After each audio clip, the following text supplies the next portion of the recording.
पकड़े जाने की खबर आती थी, लेकिन शायद ये देश के इतिहास में पहली बार है कि पिछले 3 दिनों से भारत से घुसपैठियों के उल्टे पांव भागने की खबरें आ रही हैं। ये रिपोर्ट देखिए।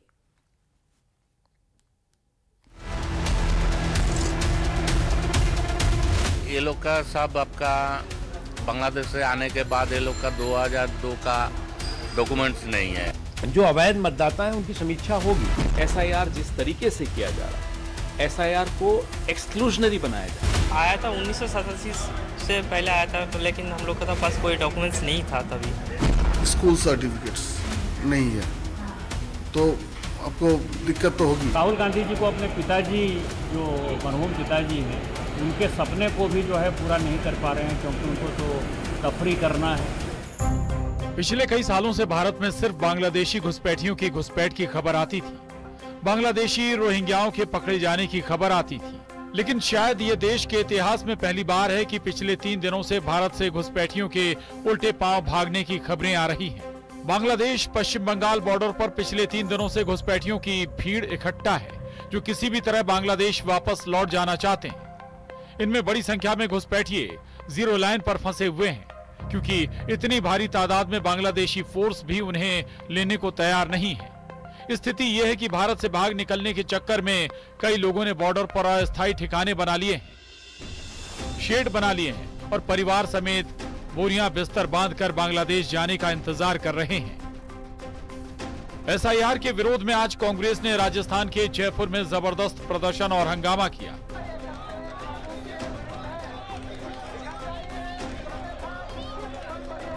इसके अलावा कांग्रेस दिल्ली के रामलीला मैदान में एसआईआर के खिलाफ एक बड़ी रैली की तैयारी कर रही है।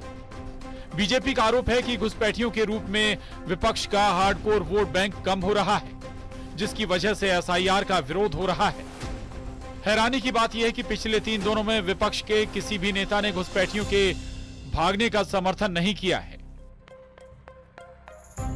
समझने वाली बात यह भी है कि बांग्लादेश की सीमा भारत के 5 राज्य पश्चिम बंगाल, असम, मेघालय, त्रिपुरा और मिजोरम से लगती है। इसमें सबसे बड़ी सीमा पश्चिम बंगाल और बांग्लादेश की है, जो 2200 किलोमीटर लंबी है। इसके बावजूद बांग्लादेशियों में भगदड़ की तस्वीरें सिर्फ पश्चिम बंगाल से आ रही हैं। रुकिया अपने परिवार के साथ बांग्लादेश के सातखीरा से यहाँ पे आ गई थी और यहाँ पे वो लॉकडाउन के टाइम से रह रही है। मैंने उससे पूछा कि क्या आपके पास वोटर कार्ड है? उसने हाँ बोला। क्या आपके पास आधार कार्ड है? उसने हाँ बोला। वो उसने ये भी बोला कि उसने वोट दिया है।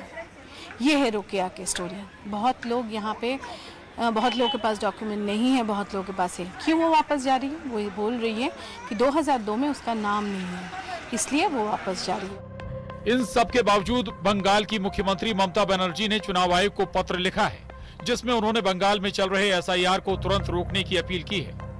ममता बनर्जी के एसआईआर रोकने की मांग का समर्थन कांग्रेस की सरकार में योजना आयोग की सदस्य रह चुकी सैयद हामिद ने भी किया है। बांग्लादेशी बोलने में क्या गुनाह है? अरे भाई, बांग्लादेशी भी तो इंसान है। अल्लाह ने ये धरती बनाई है इंसानों के लिए, ये हैवानों के लिए तो नहीं बनाई है, इंसानों के लिए बनाई है। ये बीएलओ का जो ऊपर है, क्योंकि ये पश्चिम बंगाल की सरकारी कर्मचारी है और इनका ऊपर तृणमूल कांग्रेस का बहुत ज्यादा प्रेशर रहते हैं कि आप लोग फर्जी वोटर को भी आप एसआईआर में उनका नाम डाल दीजिए। और इस वजह से बेचारा वो लोगों को क्या है, एक तरफ संस्थान की।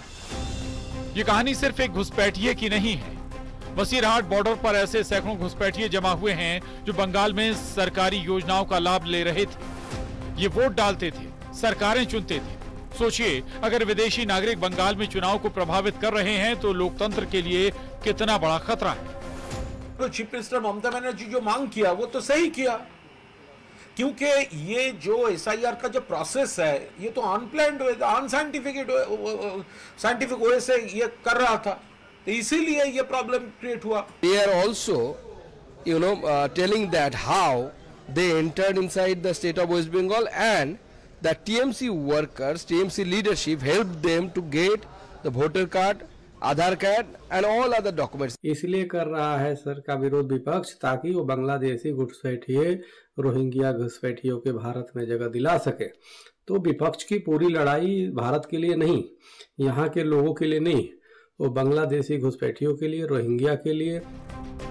शायद इसीलिए ममता बनर्जी को वोट बैंक खिसकने का डर सता रहा है और टीएमसी के नेता खुलकर कह रहे हैं कि एसआईआर के बहाने घुसपैठियों को किसी ने हाथ लगाया तो खैर नहीं।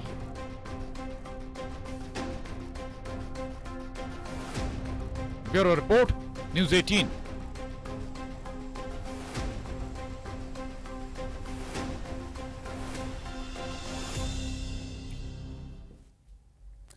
बिहार में मुख्यमंत्री नीतीश कुमार ने इतिहास रच दिया है। नीतीश कुमार रिकॉर्ड 10वीं बार बिहार के मुख्यमंत्री बन गए हैं।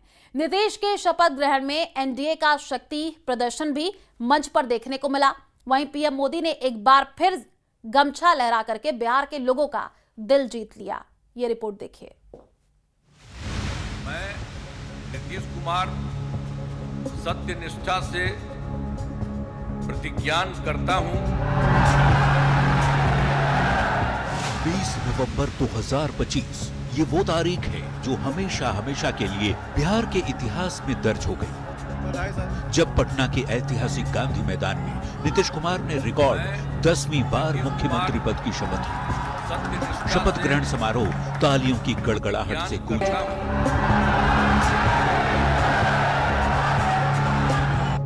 गुरुवार को नीतीश कुमार ने 10वीं बार बिहार की बागडोर संभाली। राज्यपाल आरिफ मोहम्मद खान ने नीतीश को शपथ दिलाई। भव्य शपथ ग्रहण समारोह में जब नीतीश कुमार ने बतौर सीएम पद एवं गोपनीयता की शपथ ली, प्रधानमंत्री नरेंद्र मोदी भी उस पल के साक्षी बने। शपथ ग्रहण समारोह में मंच पर एनडीए का शक्ति प्रदर्शन भी दिखा। स्टेज पर पीएम मोदी के साथ साथ बीजेपी अध्यक्ष जेपी नड्डा, गृह मंत्री अमित शाह मौजूद थे। साथ ही यूपी के सीएम योगी आदित्यनाथ, दिल्ली की मुख्यमंत्री रेखा गुप्ता, आंध्र प्रदेश के मुख्यमंत्री चंद्रबाबू नायडू, महाराष्ट्र के मुख्यमंत्री देवेंद्र फडणवीस, डिप्टी सीएम एकनाथ शिंदे, हरियाणा के मुख्यमंत्री नायब सिंह सैनी, राजस्थान के मुख्यमंत्री भजनलाल शर्मा और उप मुख्यमंत्री दिया कुमारी भी इस ऐतिहासिक पल का गवाह बनी।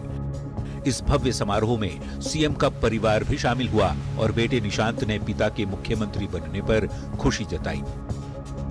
कार्यकर्ताओं की मेहनत है, हमारी नीतियों को उन्होंने जन जन तक पहुंचाया, चाहे केंद्र सरकार की नीतियां हो, राज्य सरकार की हो, भाजपा जदयू, तो सबका योगदान है। देश भर से आए सैकड़ों वीवीआईपी मेहमान और हजारों लोगों से खचाखच भरे गांधी मैदान में प्रधानमंत्री नरेंद्र मोदी ने 1, 2, 3, 4, 5 बार झुककर बिहार की जनता को नमन किया। उसके बाद सीएम की नई टीम के साथ मंच पर खड़े होकर प्रधानमंत्री ने गमछा लहराकर लोगों में जोश भर दिया। पीएम मोदी के साथ साथ नीचे मैदान में खड़े सैकड़ों लोग भी बिहारी स्टाइल में गमछा लहराने लगे।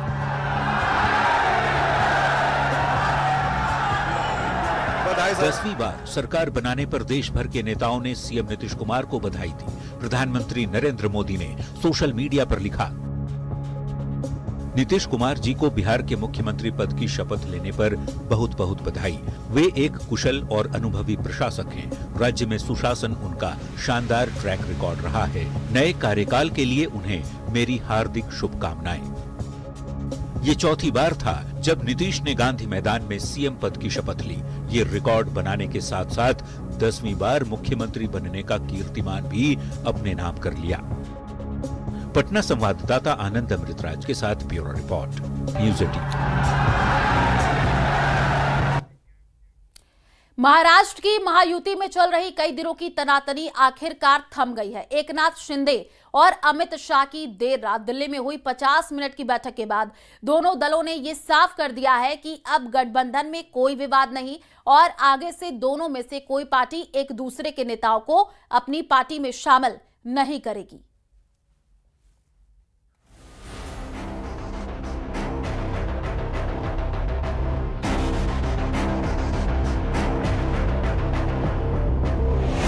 महायुति में थम गई विवादों की लहर। शिंदे गुट और बीजेपी में आपसी सहमति। अमित शाह से मुलाकात के बाद हुआ डैमेज कंट्रोल।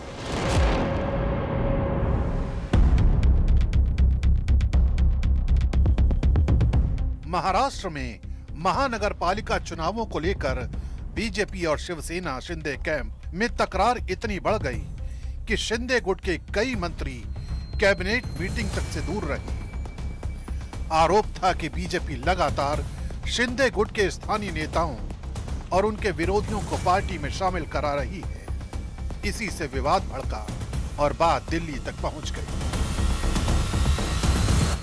हम महायुति में हैं, तीनों पार्टियों में आपसी बड़ा तालमेल है और इसमें कोई मुझे शंका नहीं लगती। और ये जितने भी मिनिस्टर्स नहीं थे वो सारे अपने नेता और माननीय मुख्यमंत्री जी की परमिशन लेकर के नहीं थे, क्योंकि स्थानिक स्वराज्य संस्थाओं के पर्चे भरना, नामांकन भरना बड़ा उल्लास का माहौल है पूरे महाराष्ट्र में।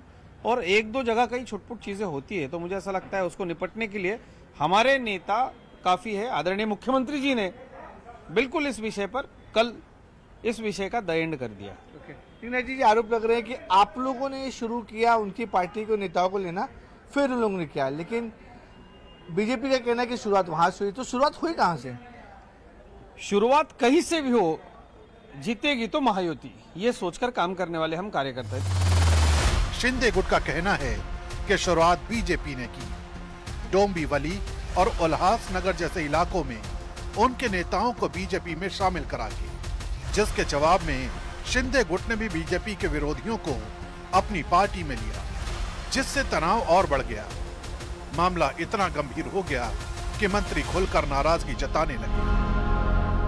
ये मामला इसके लिए था कि बीजेपी ने हमारे पार्टी के कुछ लोगों को, नेताओं को वहां ले लिया और वहां के कुछ बीजेपी के नेता हमारे पार्टी में आए। हालांकि शुरुआत तो पालघर से हो गई थी। बीजेपी ने हमारे पार्टी के नेताओं को लिया है। पालघर हो गया, अंबरनाथ हो गया, कल्याण डोंबिवली हो गया। उसके बाद हमने उल्लासनगर में बीजेपी के कुछ नेताओं को लिया। तनाव बढ़ने पर एकनाथ शिंदे सीधे दिल्ली पहुंचे और गृह मंत्री अमित शाह से लगभग 50 मिनट तक मुलाकात की। सूत्र बताते हैं कि बैठक में शिंदे की तरफ से साफ बताया गया कि उनके लोकसभा क्षेत्र में बीजेपी के दखल से वो नाराज हैं। यही वजह है कि केंद्रीय नेतृत्व ने भी माना कि हालात सुधारने होंगे। इससे पहले मुंबई में फडणवीस और शिंदे की बैठक हुई, जिसमें विवाद को खत्म करने की रूपरेखा तय की गई। इस पूरे विवाद का असर ये हुआ कि कांग्रेस को भी चुटकी लेने का मौका मिल गया। कॉर्पोरेशन का जो इलेक्शन होता है, कॉर्पोरेशन इलेक्शन का है ना, तो ये निकाय का जो इलेक्शन होता है, ये जो है उसमें गठबंधन हो नहीं पाता है। जो छोटे स्तर के या निचले स्तर के जो कार्यकर्ता होते हैं, उनकी ख्वाहिश होती है कि हम चुनाव लड़ें, तो पार्टी के लिए डिफ़िकल्ट होता है कि उन सब लोगों को मैनेज किया जाए। तो अक्सर ऐसा होता है और मेरा ख्याल है कि तमाम होता है, हर राज्यों में होता है कि गठबंधन के लोग आपस में लड़ते हैं। अब पंचायत का चुनाव बिहार में होगा तो आप देखिएगा सब आपस में लड़ेंगे। बैठकों के बाद दोनों दलों के बीच सहमति बनी। अब न बीजेपी शिवसेना के किसी नेता को अपनी पार्टी में लेगी, न शिवसेना बीजेपी का कोई नेता शामिल करेगी। कैबिनेट बॉयकॉट से लेकर लोकल चुनावी भिड़ंत तक जो तनातनी बढ़ी थी, अब दोनों पक्ष दावा यही कर रहे हैं कि महायुति में विवादों का जो तूफान उठा था वो थम गया है। अयोध्या में प्राण प्रतिष्ठा के वक्त जिस तरह विपक्षी दलों ने न्योता न मिलने का मुद्दा उठाया था, ठीक वही कहानी अब दोहराई जा रही है। 25 नवंबर को अयोध्या में राम मंदिर परिसर में भव्य धर्म ध्वजा का कार्यक्रम होने जा रहा है, लेकिन समाजवादी पार्टी फिर मैदान में है। सांसदों का दावा है कि हमें अभी तक निमंत्रण नहीं मिला। वहीं बीजेपी ने पलटवार किया है कि अयोध्या की भव्यता इन लोगों को चुभती है। रिपोर्ट देखिए।